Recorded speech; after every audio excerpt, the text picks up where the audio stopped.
So, honestly, I feel like I'm doing way too much political stuff. And,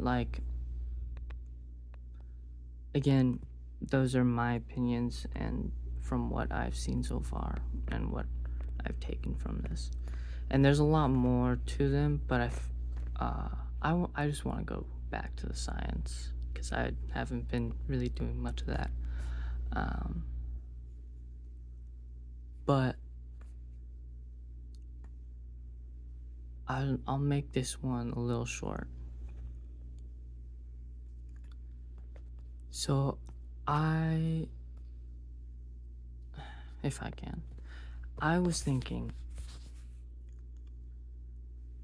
really what we really need is to make, that will probably fix, or not fix, but, like, something, I have an idea that would do something really, really good in this world. I was thinking, we need to develop, um, a better social media. We need to be able to like what if if I had the money to do this, and maybe someday you know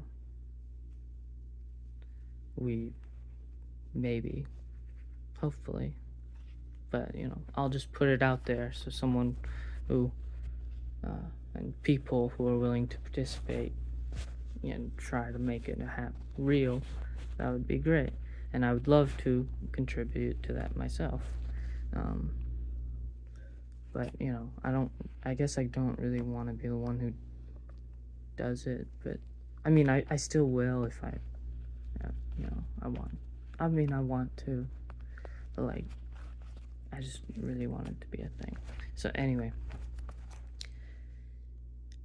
the reason I like YouTube so much is because they do, or for a long time they were doing something really good with the long term videos, and their educational stuff is fantastic.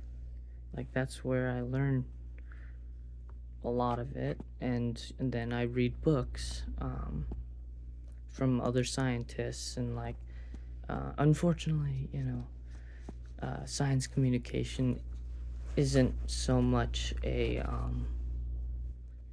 job when they're doing it for free. So it is actually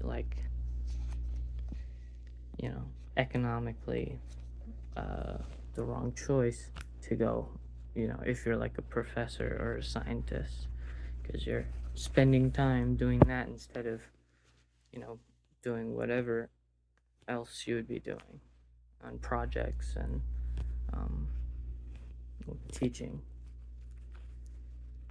So, but there are a lot of good, PBS space time. Anything PBS is fantastic. They have children's stuff, yeah, but that's not all. They have stuff for any, a whole education system right there. And it's, you know, because it's video format and, long term video format, um, with, uh, animated graphs and uh, a personal saying everything, and they they do a really good job. um, it works with the human mind a lot better, you know than most classrooms, and definitely much better than just you know reading articles or um, but YouTube has gone back on that. But I was also thinking, we could make a social media platform that self-governs. We could do that. Like, has its own, like, constitution to, and like laws that are you know voted on uh per what is it called, like, for everyone who watches them, right? And it, just like how, like, the like, dislike, and comment system works, although we'll probably expand the different options um, as well. But we could, like, really, like, construct a good news system that is also governed by, like, laws. Like, the unfortunate part of our news system today is like everything on media, it is incentivized to get more people to watch you. Things they are like angering and, like, shocking, and extreme, and puts that in front of your face because you're more likely to click on that. And it's, and yeah, it's incentivized to get as many clicks as possible, as many people to watch it as possible.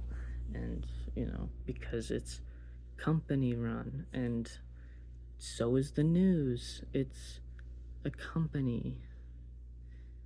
It's, it's really, like, incentivized because people don't like watching the news for the most part. It's incentivized that you have to make something that they will click on. And then if we also had, like, each, like, discussion poll for, like, improvements in how we like, run this like, media platform, will there will all of the discussions and changes that are made to it through the public, like, polls, and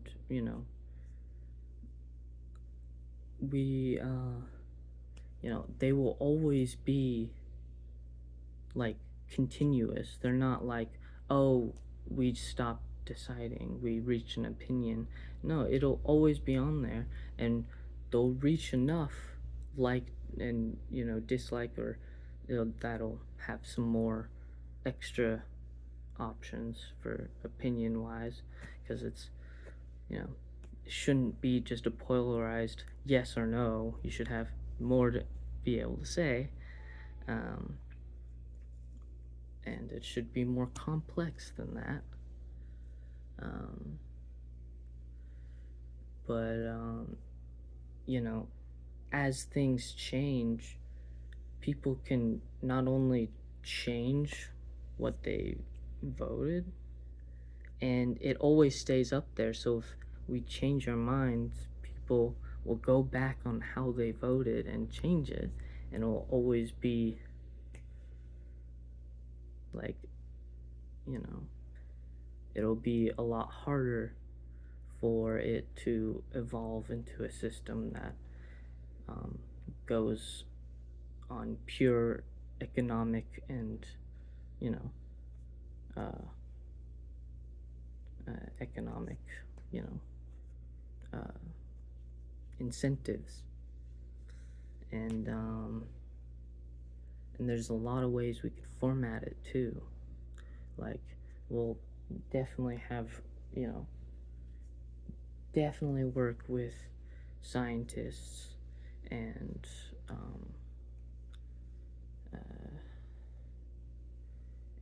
there would probably be, you know, we'd have to have some, like, we have to do some, like, a business, right? You know, because media systems have to operate, right? um,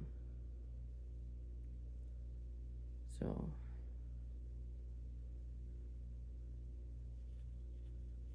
um, I'll figure that out later, but um, yeah, because fuck, I ain't learning business economics. I don't want to be a businessman. Hell no. That sounds awful. I want to learn shit. That's why I feel like I've been born to do, is figure out what the fuck just happened. How is there a place and a time? How the fuck? Which I'm actually just about. I'm gonna do one about black holes and space time and general relativity soon. But anyway, back to the thing. We can format it in a way where it's like, you know, puts kinds of, you know, makes it so not only like are is it very educational, and in a way that is like truly just beautiful, like making science beautiful and explaining all the cool parts in a way, and you know, with things that are actually not like, you know, the classroom, like games, you know, like something that's actually really interesting about the universe and philosophy, uh, and rewards like educational systems and channels like Star Talk, you know, PBS Space Time, PBS Eons. Um, what was her name? Nicole. I'll. Kurt Skazart is another good one. Hank Green and his brother are amazing. They also do Crash Course, but they do a lot of the other stuff. They're really good. Um, who else? There's Kyle. And Lindsay Nicole. Yeah, she's great. Um, and and North O2 for he does, you know, a lot with prehistory, and he absolutely fantastic. There was another one. Who is that?